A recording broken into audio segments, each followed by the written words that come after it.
Viena no valsts zemes dienesta funkcijām ir dalība zemes reformas īstenošanā un tās pabeigšanā. Mūsu misija ir veicināt īpašumtiesību nostiprināšanu uz zemi. Lai to realizētu, mēs pārvaldām vairākus darbības virzienus. Metodiski vadām zemes kadastrālās uzmērīšanas, augstas detalizācijas topogrāfiskās uzmērīšanas, arī zemes ierīcības un zemes konsolidācijas jomas. Mūsu atbildībā ir arī procesu un datu pārvaldība, kas saistīta ar zemes kadastrālo uzmērīšanu par valsts budžeta līdzekļiem.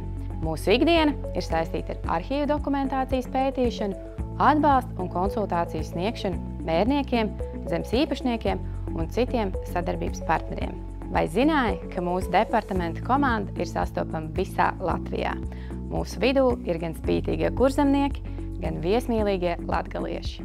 Katrs atsevišķi pārstāvam savu Latvijas stūrīti, un tā ir mūsu komandas lielā veiksmes atslēga.